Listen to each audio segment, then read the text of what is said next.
400 কোটি টাকার দুর্নীতির অভিযোগ উঠেছে।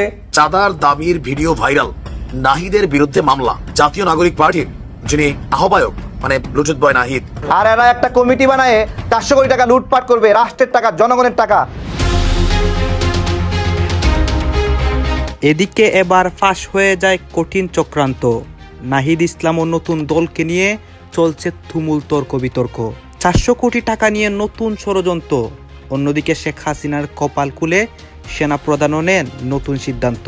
প্রস্তুতি শেষের পথে, শেখ হাসিনা দেশে ফিরছে, সেই জল্পনা আরো তীব্র হলো কারণ এবার প্রস্তুতি সম্পূর্ণভাবে সম্পন্ন হয়েছে এবং জানা যাচ্ছে যে তিনি ঢাকা অবস্থিত শাহজালাল বিমানবন্দরে নামছেন না, তিনি তেজগাঁও বিমানবন্দরে নামতে পারেন। এবং এই পুরো পরিকল্পনার প্রস্তুতি এবার নিয়ে নিলেন বাংলাদেশের সেনাপ্রধান জেনারেল ওয়াকারুজ্জামান, যিনি এখন বাংলাদেশে একজন জল্পনার এবং কঠোর ব্যক্তিত্ব হিসেবে পরিচিত। আমাদের বাংলাদেশের সেনাবাহিনীর ভিতরে আমি আজ থেকে আরো 4 থেকে 5 মাস আগে বলছিলাম যে বাংলাদেশ সেনাবাহিনীতে হিজবুত তাহরির, জামাত শিবির, এই শিবিরটা ঢুকে গেছে। আপনার অন্যদিকে পাকিস্তানির কিছু মনে করেন চামচা পর্যন্ত বাংলাদেশের সেনাবাহিনীতে মনে করেন ঢুকে গেছে। বাংলাদেশে চলছেটা কি, অরিজিনাল সিচুয়েশনটা কি? মনে করতে পারি না যে তিনি এই ধরনের দুর্নীতির সাথে সম্পৃক্ত হতে পারেন, কিন্তু তাকে বলা হচ্ছে তিনি একটি সিন্ডিকেট এখানে মেনটেইন করে ডিসি নিয়োগ করা থেকে শুরু করে বিভিন্ন প্রশাসনিক কর্মকর্তাদের নিয়োগের ক্ষেত্রে তিনি বড় অঙ্কের টাকা সেখানে হাতিয়ে নিয়েছেন এবং প্রিন্টিং খাতে তিনি এই ধরনের প্রায় 400 কোটি টাকার মতো অতিরিক্ত টাকা নাকি তিনি হাতিয়ে নিয়েছেন বলে। আমরা আজকে থেকে নাহিদ ইসলামে বৈষম্য বিরোধী ছাত্র আন্দোলন থেকে নাহিদ ইসলামকে অবাঞ্ছিত ঘোষণা করলাম। একটা কথা আছে যে সব জায়গায় গায়ের জোর আর বুদ্ধির খেলা এটা দেখাইতে নাই। সময় বুঝা কাজ করতে হয়, সবর করতে হয়, যে কোনো কর্মের জন্য অনুতপ্ত হইতে হয়। একবার গজব আজাব চলে আসলে এখান থেকে ব্যাক করা সম্ভব না। এই মুহূর্তে সারা বাংলাদেশে আওয়ামী লীগ, যুবলীগ, ছাত্রলীগে যারা দুর্ধর্ষ সন্ত্রাসী টাইপের নেতাকর্মী আছেন তাদের জন্য তো কেয়ামত চলছেই, আরো বড় কেয়ামতের আয়োজন করতে যাচ্ছে ইউনূস সরকার। হ্যাঁ, এক প্রকার কেয়ামতের অবস্থা চলছে দেশের মধ্যে। দর্শক শ্রোতা, দেশের বর্তমান ভয়ঙ্কর অবস্থা তো আপনারা জানেন। চুরি, ডাকাতি, ধর্ষণ সবকিছু কিন্তু বৃদ্ধি পেয়েছে। কিন্তু এখন এই নিউজটি হওয়ার পর সবাই অবাক হয়ে গিয়েছে 400 কোটি টাকার বিষয়ে। গাইস, ছাত্ররা নতুন একটি রাজনৈতিক দল গঠন করে এবং সেই দলকে কেন্দ্র করে অনেকে আলোচনা করে, অনেকে সমালোচনা করে। এখন নতুন একটি নিউজ এসেছে, এইটা দেখেই সবাই অবাক হয়। অন্যদিকে ছাত্রদের রাজনৈতিক দলের পক্ষে নাকি আপনারা বিপক্ষে, এইটাও আপনারা কমেন্ট করবেন ভিডিওর শেষের দিকে। এবং ভিডিওর প্রথমে কিছু অংশবিশেষ দেখেছেন, সেইগুলো দেখে তো বুঝতে পেরেছেন আজকের ভিডিওটা ঠিক কী নিয়ে হতে যাচ্ছে।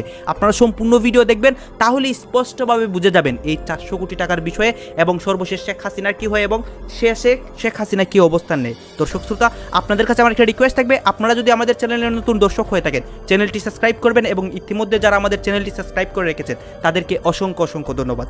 আসুন এইগুলোকে দেখি। নতুন এক দরবেশের আবির্ভাব এবং এক থাবায় 400 কোটি টাকা লোপাট। সেকে ইতিমধ্যেই খবরটা কিন্তু দেখেছেন।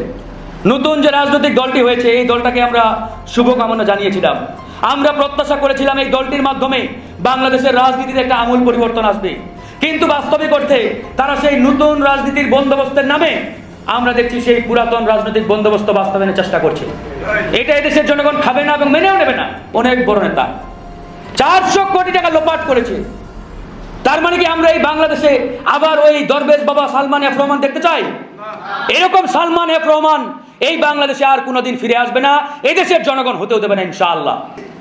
আপনাকে এই চেয়ারে বসানো হয়েছে আওয়ামী লীগের রাজনীতির কবর রচনা করার জন্য, আর আপনি বলছেন আওয়ামী লীগ নির্বাচনে অংশ নেবে কিনা তাদের সিদ্ধান্ত।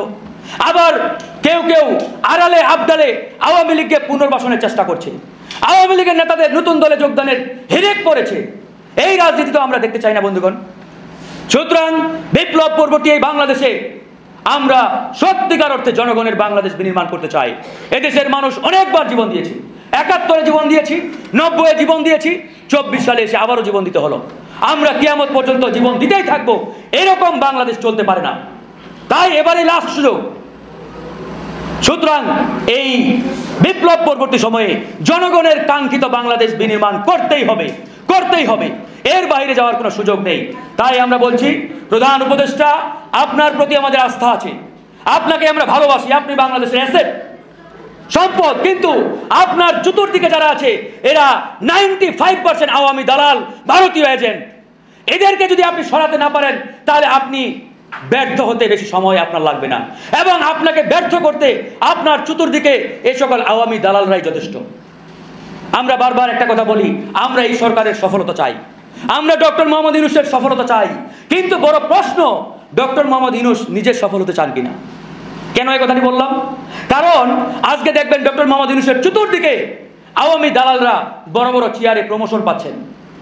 যারা বিগত 15 বছরে শেখ হাসিনার সুবিধাভোগী ছিলেন, উচ্ছিষ্টভোগী ছিলেন, যাদের গায়ে হাসিনার একটা আচরও পড়ে নাই, এরা উপদেষ্টা হচ্ছেন, এরা প্রমোশন পেয়ে গোয়েন্দা সংস্থার প্রধান হচ্ছেন, পুলিশ বাহিনীর বড় বড় চেয়ারে যাচ্ছেন, সচিবালয়ের সচিব হচ্ছেন।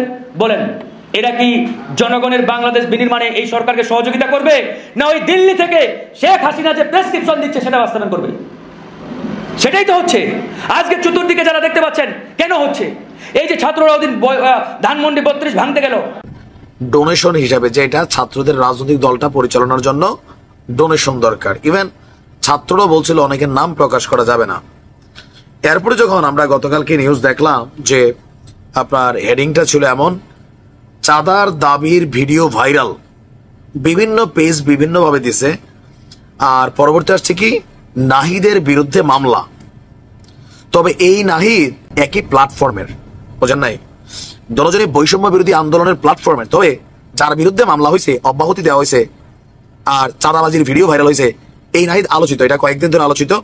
তো এই নিউজটা আসলে হচ্ছে বৈষম্য বিরোধী নেতা যে নাহিদ ছিল, আর এদের কারণেই আসল নাহিদ যিনি, তারা ঘোষণা দিল যে সমন্বয়ক, বৈষম্য বিরোধী এইগুলা এক্সিস্ট করে না, এগুলাকে বিলুপ্ত ঘোষণা করা হয়েছে, যদি অপকর্মে করতে চায় পুলিশ অ্যাকশন নেবে। এরপরই পুলিশের মধ্যে একটু সাহস আসছে। বৈষম্য বিরোধী ছাত্র আন্দোলন রংপুর মহানগরের সদ্য অব্যাহতি পাওয়া, মানে তাকে কিন্তু দল থেকে বাদ দেওয়া হয়েছে, মুখপাত্র নাহিদ হাসান খন্দকারের বিরুদ্ধে চাঁদা দাবির অভিযোগে একটা মামলা হয়েছে। আর এটা নিশ্চিত করেছেন গঙ্গাচড়া মডেল থানার ওসি এল আল এমরান। ওনার বক্তব্য যে রংপুরের গঙ্গাচড়া থানার আওতাধীন গ্রিন সিটি ইকো পার্কের ব্যবস্থাপনা পরিচালক আতিকুল ইসলাম ভুইয়া, তিনি বাদী হয়ে এই চাঁদাবাজির মামলাটি দায়ের করেছেন। মামলায় বৈষম্য বিরোধী নেতা নাহিদ হাসান খন্দকারের সহ আরো 7-8 জনকে আসামি করা হয়েছে। এজাহারে বলছেন নগদ 1 লক্ষ টাকা ও প্রতিদিন 20,000 টাকা করে চাঁদা দাবির অভিযোগ এই নাহিদ করেছে। এ বিষয়ে মামলার বাদী বলছেন গঙ্গাচড়া খলেয়া ইউনিয়নে তার এক বোন সহ গ্রিন সিটি ইকো পার্ক নির্মাণের কাজ শুরু করেন। পার্ক নির্মাণে পুকুর থেকে বালু উত্তোলনের প্রয়োজন দেখাতে এই বালু উত্তোলনকে কেন্দ্র করে এই নেতা নাহিদ তিনি চাঁদা দাবি করে আসছিলেন। এই ঘটনায় তারা একটা মামলা দায়ের করেছে। আর এরপর আমরা দেখলাম যে 8ই মার্চ রাতে বৈষম্য বিরোধী ছাত্র আন্দোলন রংপুরের আহ্বায়ক যিনি আছেন, তিনি এক প্রেস বিজ্ঞপ্তিতে নাহিদকে অব্যাহতি দিয়েছেন তারপর থেকে। আর 1 মার্চ সেই ভিডিওটা ভাইরাল হয়েছিল। তার দলের নেতারা, সিনিয়র নেতৃবৃন্দ এ ব্যাপারে কি বিবৃতি দিবেন, কিন্তু এতটুকু অনুমেয় যে কিছু না কিছু এখানে ঘটেছে এবং তিনি ইতিমধ্যেই সেই দুর্নীতির ক্ষেত্রগুলো জনগণের কাছে স্পষ্ট হয়েছে, তার দুর্নীতির জায়গাগুলো জনগণ নিয়ে প্রশ্ন তুলছে এবং প্রশ্ন তোলাটাই স্বাভাবিক। কারণ বৈষম্য বিরোধী আন্দোলনের নেতাদের সবসময় যে বক্তব্য সেটা হচ্ছে বাংলাদেশকে নতুন বাংলাদেশ গঠন করতে হবে, যেখানে সকল প্রকার বৈষম্যের অবসান ঘটাতে হবে, দুর্নীতি, দুষ্কৃতি, চুরি, ডাকাতি, হত্যা, রাহাজানি, অন্যায় অবিচারের বিরুদ্ধে তারা কথা বলে স্লোগান তুলে নতুন রাজনৈতিক এই সংগঠনটি প্রতিষ্ঠিত করেছেন আজকের জাতীয় নাগরিক পার্টি। জাতীয় নাগরিক পার্টির সূচনা হয়েছে, বেশি দিন হয়নি, হয়তো 10 দিনের কম সময়ের মধ্যেই এই পার্টির সূচনা হয়েছে। কিন্তু এই 10 দিন 12 দিনের মধ্যেই যে পরিমাণ তাদের কাছে বিভিন্ন জায়গায় দুর্নীতি, অন্যায়ভাবে প্রভাব বিস্তার করা কিংবা কারো বাসাবাড়ি দখল করা বা কারো উপরে অন্যায়ভাবে কোনো ধরনের কার্যক্রম পরিচালনা করা, এই জাতীয় জিনিসগুলো জাতিকে আজকের ভাবিয়ে তুলেছে। আমি বিশ্বাস করি তরুণদের এই সংগঠন সকল প্রকার অভিযোগগুলোকে পিছনে ফেলে সামনের দিকে এগিয়ে যাবে, কিন্তু এই অভিযোগগুলোকে তাদের জাতির কাছে প্রমাণ করতে হবে যে অভিযোগ সত্য নয়, এই সকল অভিযোগ মিথ্যা, কিংবা এই অভিযোগ প্রমাণিত হওয়া ব্যক্তিদেরকে আইনের আওতায় এনে তারা প্রমাণ দেখাবেন যে না, এই দুর্নীতির সাথে এই দলের সাথে কোনো সম্পৃক্ততা নেই। কিন্তু তারা যদি সেটা দেখাতে ব্যর্থ হয় তাহলে বাংলাদেশের মানুষ কারো উপরে আর আস্থা রাখার সুযোগ নেই এবং রাজনৈতিক সংগঠনগুলোর নতুন করে জনগণের কাছে আবেদনময়ী হয়ে ওঠার আর সুযোগ থাকবে না। আমরা বিভিন্ন ধরনের অভিযোগ শুনছি, আমরা পত্রপত্রিকায় দেখছি সমন্বয়কদের বিভিন্ন জায়গায় অ্যারেস্ট করা হচ্ছে। এটা ভালো দিক যে একজন সমন্বয়ক হয়েছে বিধায় তিনি দুর্নীতি করবে, অন্যায় করবে, সেটা আমরা মেনে নিতে পারবো না। বাড়ি দখল করছে, সমন্বয়ক পরিচয় দিয়ে পুলিশ তাদেরকে রিমান্ডে নিচ্ছে, এটা ভালো দিক। বাংলাদেশের প্রত্যেকটি দুর্নীতিগ্রস্ত ব্যক্তিকে গ্রেপ্তার করা, তাকে জেলের মধ্যে নেওয়া, তাকে আইনের কাছে সোপর্দ করা, এটা আমাদের এখনকার সময়ের সবচেয়ে বড় দাবি। অতএব এখানে বিএনপি হোক, জামাত হোক, বৈষম্য বিরোধী আন্দোলন হোক কিংবা জাতীয় নাগরিক পার্টি হোক, কারো কোনো আইনের জায়গায় বেঁচে যাওয়ার কোনো সুযোগ নেই। সেটা যদি হয় তাহলে জনগণ আপনাদেরকে কোনো অবস্থায় প্রশ্রয় দিবে না। কারণ এই 400 কোটি টাকা যে তানভীর আহমেদ সাহেবের বিরুদ্ধে অভিযোগ এসেছে, এই অভিযোগটা নিয়ে আমি মনে করি এই রাজনৈতিক সংগঠনটির দ্রুত সময়ের মধ্যে সংবাদ সম্মেলন করে এর আদিপন্ত জাতির কাছে উপস্থাপন করা, একটা নিউজ আসলে সেই নিউজটা আসলে সত্য কিনা সেটাও আপনাদের প্রকাশ করার জন্য আপনাদের অবশ্যই সামনে আসা এখনই উচিত, এই মুহূর্তে উচিত।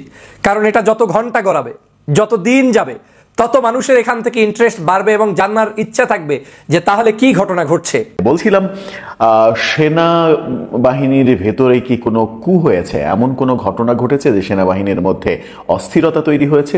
এই ব্যাপারটা খুবই আলোচিত হচ্ছে চতুর্দিকে। এর কোনো অথেন্টিক নিউজ নেই, কিন্তু চারিদিকে বিভিন্ন ইউটিউব কন্টেন্ট ক্রিয়েটাররা এগুলো নানাভাবে বলার চেষ্টা করছেন। বিদেশ থেকেও এই ব্যাপারগুলো বলা হচ্ছে, ভারতীয় গণমাধ্যমগুলোতে এই ব্যাপারগুলো আলোচনা হচ্ছে। এবং আরেকটা ব্যাপার সব থেকে বেশি আলোচনা হচ্ছে, কেউ বলছেন 20 মার্চ, কেউ বলছেন 23 মার্চ, কেউ বলছেন 25 মার্চের মধ্যে শেখ হাসিনা নাকি বাংলাদেশে ফিরছেন এবং সেই ফেরার পেছনে ভারত সব থেকে বড় ভূমিকা পালন করছে। শেখ হাসিনা ফিরে 26শে মার্চ মহান স্বাধীনতা দিবস সেটি নাকি বাংলাদেশে পালন করবেন। সেটার কি মানে বিন্দুমাত্র কোনো বাস্তবতা রয়েছে? এই আলোচনাটা কেন তৈরি হলো, এই আলোচনার পেছনে কারণ কি, গুঞ্জনের কারণটা কি, সেটা খুবই গুরুত্বপূর্ণ ব্যাপার। এই আলোচনাটা মূলত বেশিরভাগ অর্থেই তৈরি হয়েছে ভারত থেকে, ভারতীয় মিডিয়া থেকে এবং ভারতীয় নিরাপত্তা সংস্থার নানা রকম সোর্স দিয়ে বিভিন্ন সাংবাদিক নানা রকমের কথা বলার চেষ্টা করেছেন।